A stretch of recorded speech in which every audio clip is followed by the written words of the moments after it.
Start with a circle. Yeah, I'm going to put him right here. I want him to be generally pretty big, specifically because I kind of want to zoom in on his adorable features. And then we're literally going to use this head to figure out the size of the rest of the body.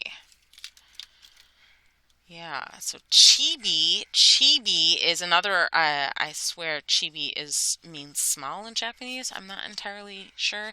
But anyway, chibi has like the really large heads and the tiny bodies. And kawaii is just like more generated for cuteness, I believe. So your body's going to be one owl head tall. And one owl head wide at its widest part, the center part. So let's measure halfway up, and then we're going to add these tick marks.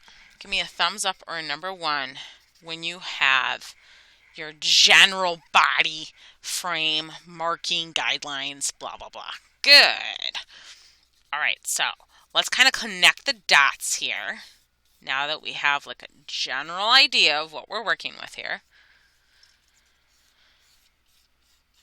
And I suppose your teacher will put on her glasses. That way she can see better, right? That way it doesn't look too wonky. 1, 2, 3.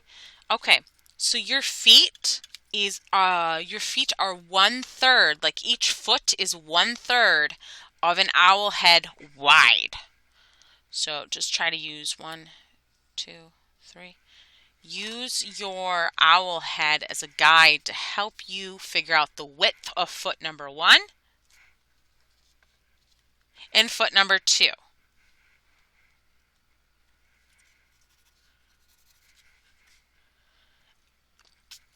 And I kind of made 2 sections. And I'm going to use these sections to kind of add, I guess I'll put it this way, to kind of add my talons. To maintain the absolute cuteness of this creature, I'm using teardrops, upside down teardrops for my talons. Now, if you want more of a C kind of shaped talon, that is totally up to you. If you want your talons to be more angular or jagged, that is totally up to you. But I'm explicitly sticking with the cute, adorable C-type talon because I just think that fits perfectly. But because of this, I'm having trouble fitting my feet inside this 1/3 of a section that I've described. So bear with me.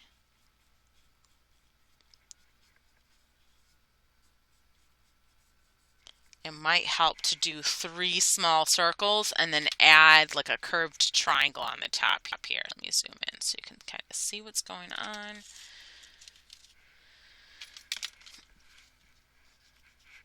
I think that's the best way to do it.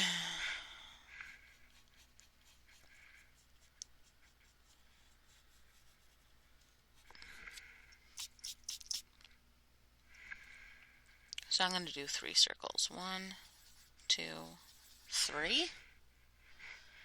And then add that curved triangle.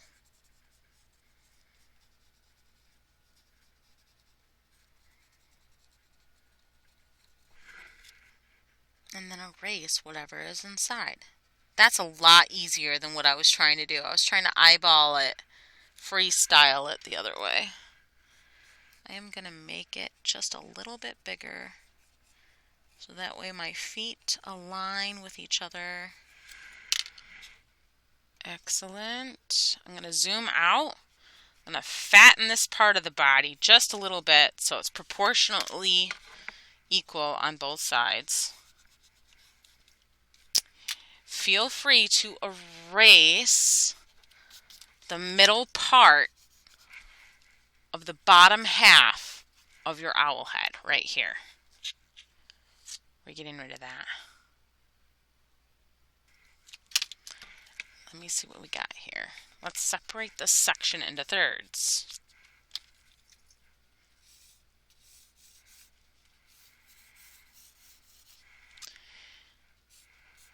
I always like to use the thirds rule for the head.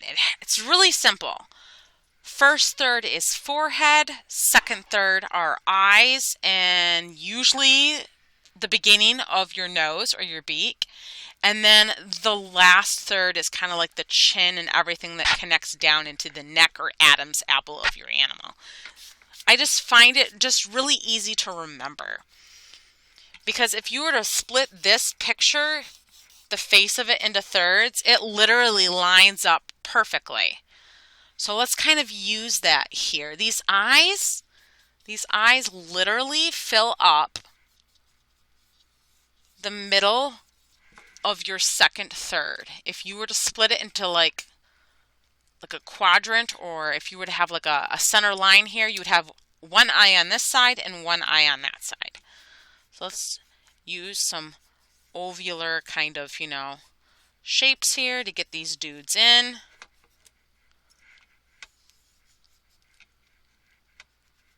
And then right where the bottom of section 2 and the top of section 1 intersect, that is kind of like in this little crosshair here, that's where you're going to put your triangle for your nose, or your beak rather, because birds have beaks and not noses, right?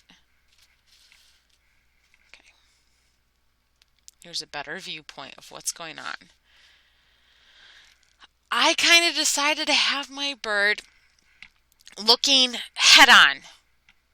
The picture has his head at a tilt, just a little bit, like a little bit of a half of a 45-degree angle tilt that way. But I decided for simplicity's sake just to have head on. You choose what you want to do. Add your little shine spots. We call these highlights. You get to decide where the highlight is. Just figure out where your light source is going to be. And then add an additional circle in the middle for your pupil.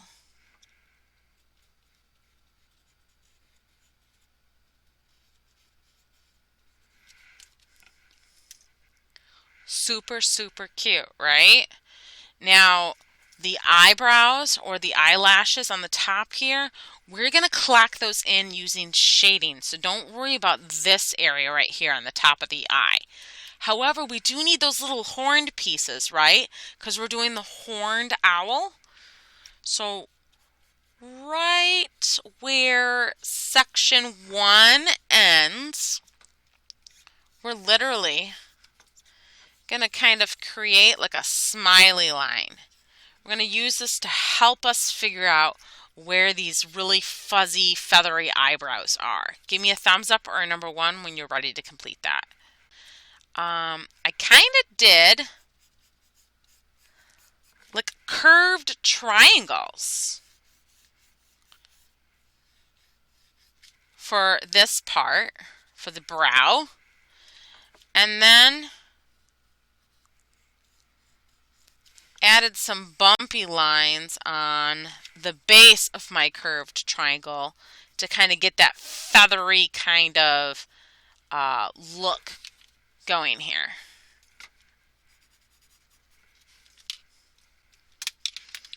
When you're comfortable with your eyebrows and your eyes and beak, feel free to eliminate your guidelines.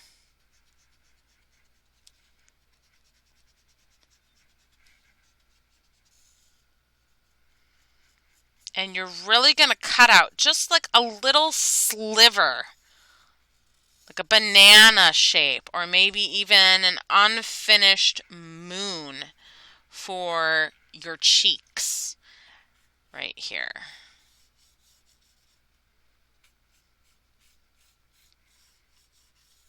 Now, if you want to add some floof On the edges, feel free to do that by adding some zigzag lines.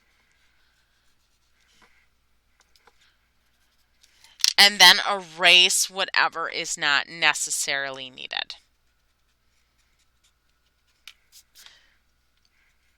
Because he does kind of have a little, or he or she, whatever gender or what have you, doesn't really matter, does have some little tufts on the side of their cheeks, right? Really cute. Now the eyebrows, we're going to kind of add kind of like a bump in the corner here. Think of like adding like a little seagull right here on his forehead. We're going to add a little seagull, and then we're just going to lift the top of our curved triangle up to meet said seagull's wingspan. Okay, this is going to have the connector piece in between right at the forehead area. When you got that, erase any extra lines inside your eyebrows. Beautiful.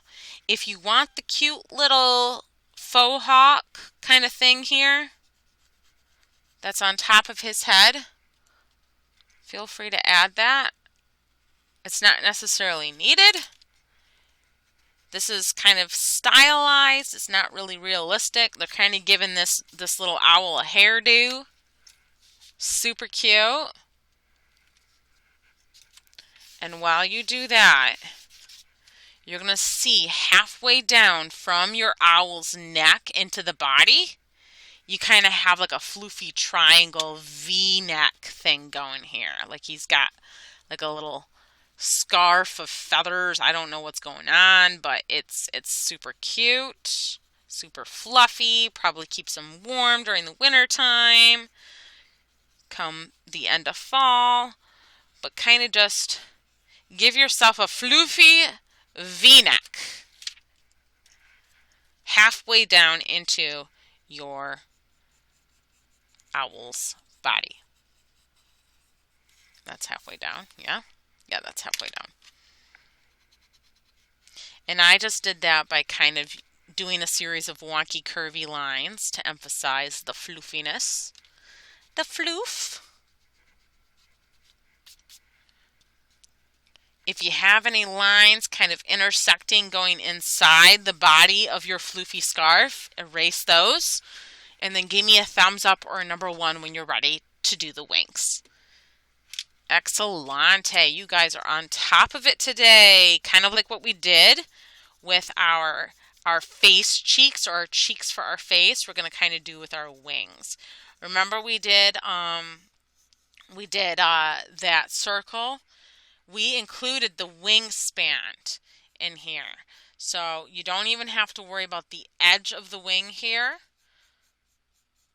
Just cut into what you have and then add kind of like a 3-humped W on the bottom here.